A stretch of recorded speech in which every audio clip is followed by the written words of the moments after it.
He said, from what I know of science, this is so accurate that what I do not understand is how they knew.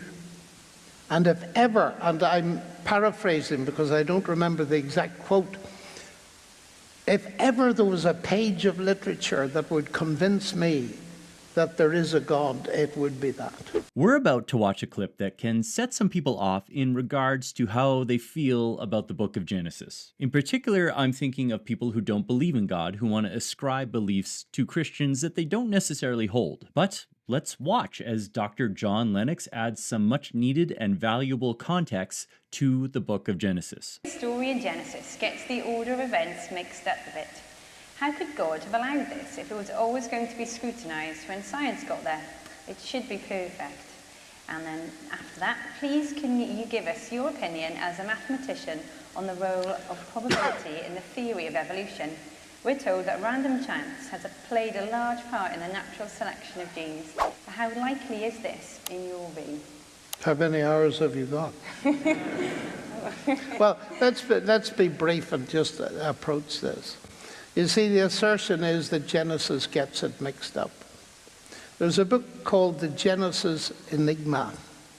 It's written by a non-theist who is one of the highest placed scientists in our country, who happens to be a friend of mine.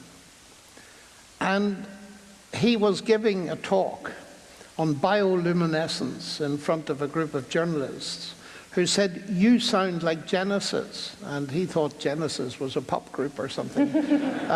"What do you mean, Genesis?" They said, "Genesis in the Bible." And he was curious about this. So he went and got a Bible and started reading page 1. And then he read it again. And the result was a book called The Genesis Enigma. He said, from what I know of science, this is so accurate that what I do not understand is how they knew.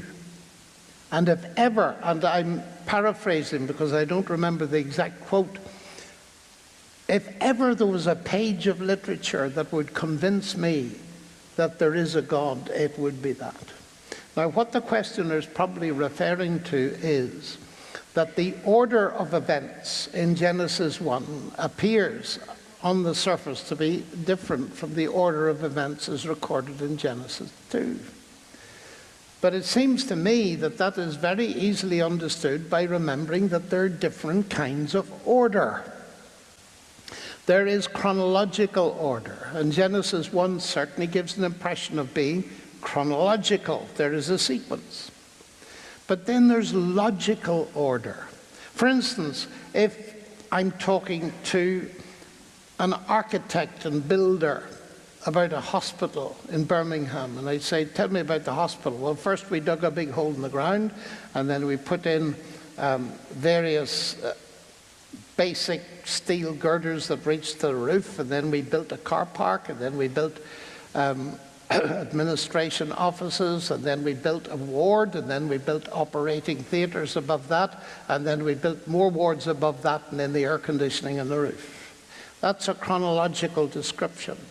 But if I ask the head surgeon of the hospital, "Tell me about your hospital," he's likely to say something like this: "Well, this hospital is very convenient because, you see, in the middle we put the operating theatres, and above them and below them we put the wards, and then of course there's the admin, the car park, and so on." When you hear that description, do you imagine that suddenly the operating theatres appeared in the sky above? Of course you don't. Because you know intuitively how to separate logical order and chronological order.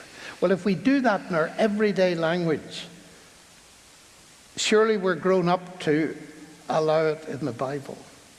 A lot of the confusions with the Bible are applying to it canons of grammar that we wouldn't apply to any other book. Now, that's a huge topic. And I'm going to do another bit of shameless advertising. You go for it. Because I get this kind of question about Genesis so often that I've written a little book about it called 7 Days That Divide the World. The second question was about evolution. I'm not a biologist, although I'm fascinated by biology. And the question is limited to the role of probability, meaning presumably chance, in evolution. Now, of course, you have to step back from this What is evolution and what does it do?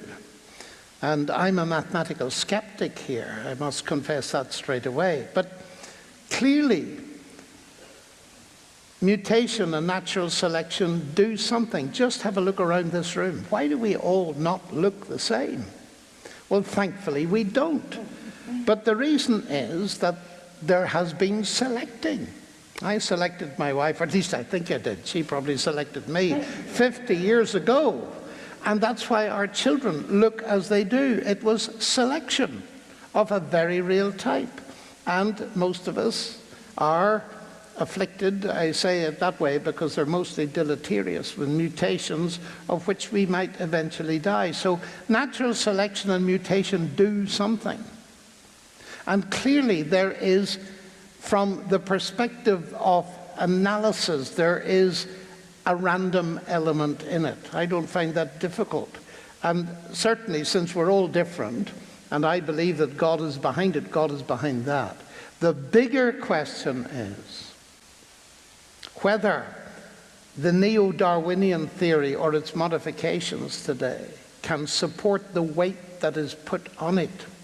That is, can it support the idea that it creates? And I'm skeptical. Very skeptical about that.